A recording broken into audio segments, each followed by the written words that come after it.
I've been fortunate to meet and spend time with some of the most interesting people in the world and have been enamored with their stories. You may have read these stories, heard these stories, or even seen them, but at the dawn of a new format, you can truly spend a day in their life. There's Hollywood stories, and then there's Jed Mills stories. Now, Jed, you've seen him in countless shows. I mean, look at this IMDb list. From the non-fat yogurt guy in Seinfeld, to Twin Peaks, to Quantum Leap, Night Court, Laverne and Shirley, Hill Street Blues, Cagney and Lacey. It's a laundry list, and none bigger than Casino, where he had the pleasure of beating Joe Pesci to death with a bat.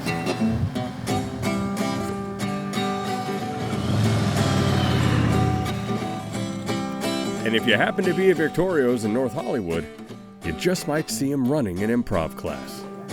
So instead of doing you know what? Let's try something I've never done before. Everybody get on stage and just find a spot for yourself and start doing sounds and movements, very mechanical, and see if we can get a machine built. You don't have to do it one at a time now. It's all going to happen at the same time, basically at the same time. And by the end, we're going to have everybody doing this one machine.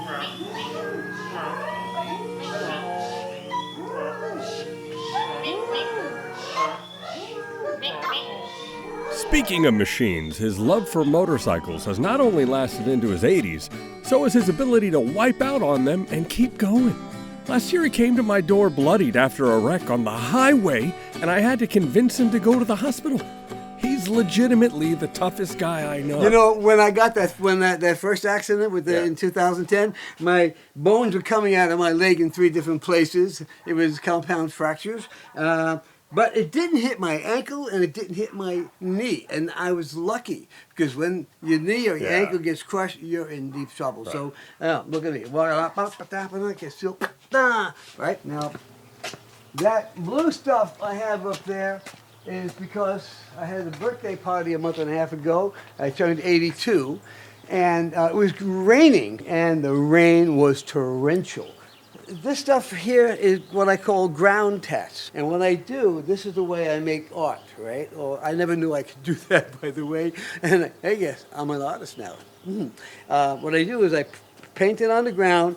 Then with a special good camera, we take a picture of it. And I have many of these things on canvas. And I'll show you, they're framed inside.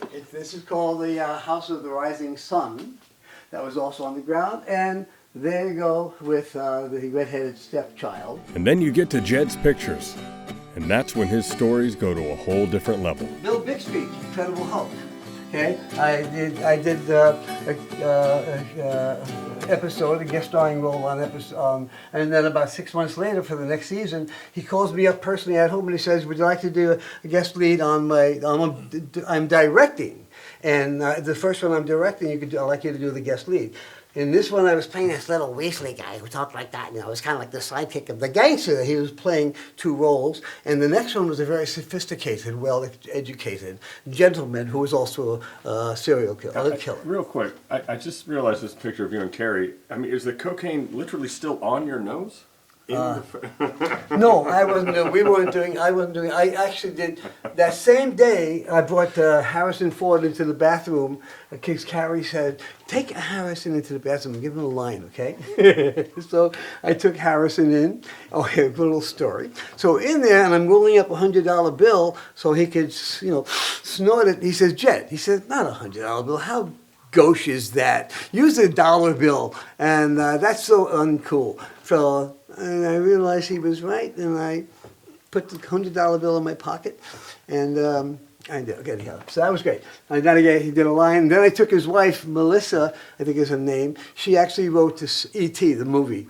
Okay, and I brought her in and I gave her a line, and they were great people. It was the 80s. This is just what you did. So this picture here, okay, the first she came. Carrie and what's her name from Laverne and Shirley. She played Laverne. Penny Marshall. Penny Marshall and Joan Hackett came to see War Babies, company I was with for 15 years doing improvisation. And I never met her before, but I was already in love with her from, Star Wars. And she says, we're having a party in a couple of days. Come to the party. It's in the daytime. I'd like to see you there. So a couple of days later, Saturday afternoon, I went to the party. All kinds of celebrities. I mean, Jack Nicholson, Jim Belushi, Joan Hackett, of course, Penny Marshall. And I'm standing there looking at all these people. She comes over, Carrie comes over to me, only the second time I've ever met her, grabs me, puts me down like this, and kisses me for at least an hour and a half. Well, it felt like an eternity because I never wanted to stop. I was in love. And then as I'm coming up, they took this picture. This is the picture. You can see the expression on our faces. Oh, I actually had a picture of her kissing me, but somebody stole a chunk out of my garage, and my album was in there with that picture. Okay. How long were you dating her after that? We're friends for a couple of years, but about that night I stayed over. And everybody left. And I got in my car and I'm driving away and I said, you know what? I'm going to go back. Okay, this is in a house that she rented from Elaine Stritch, who was an actor, up in the hills. I went back and the door, she was in bed, the door to the patio was unlocked. I opened the door and there she is lying in bed. And she said, oh, hi, Jed. I said, hi, Carrie. Can I join you? She says, yeah. She said, but you got to take your clothes off first. What year is this? This is 1981. Wow. For 2.5 months, we did that about once, twice a week for 2.5 months. He always had these parties. After the party, everybody would leave, and I would stay with her. Real quick over here, I see that you've kind of blocked this picture of Pesci. Were you not a fan? I'm not a fan of Pesci. he was a bit of an asshole. I'll give you an example, okay? So in the scene where he's turning pictures down in the house, they're burglarizing a house, me and Frankie Vincent are pulling the safe out of a wall, and Marty says, okay, just say something about how hard it is, right?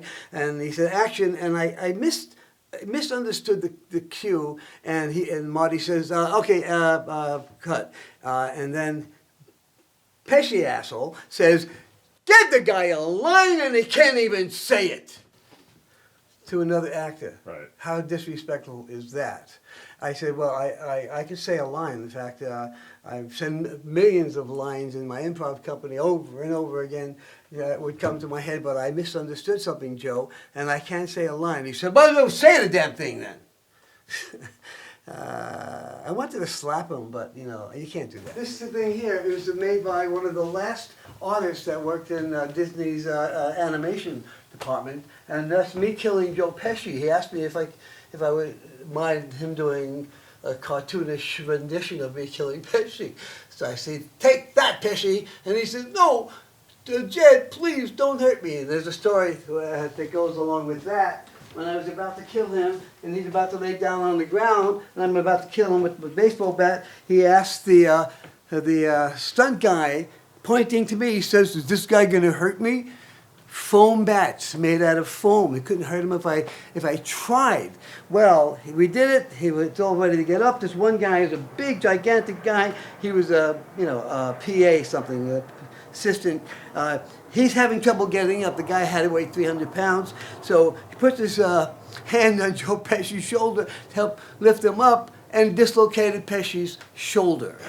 Just right after he said, is this guy going to hurt me? And I said, yes, I know that there is a God, okay? Okay, Robin Williams, okay, he was, I teach improvisational theater techniques based on Viola Spolin, which is the best way to do improv. And Robin came because I knew him, he came and participated in 3 sessions.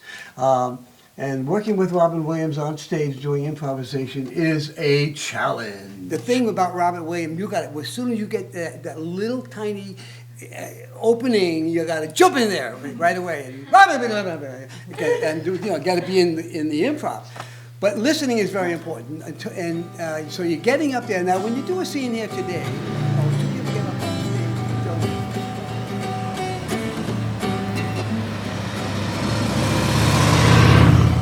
so it goes for a day in the life of Jed Mills. One of the most interesting characters I've ever had the pleasure to know. And thanks to VR 180, you were right there with me.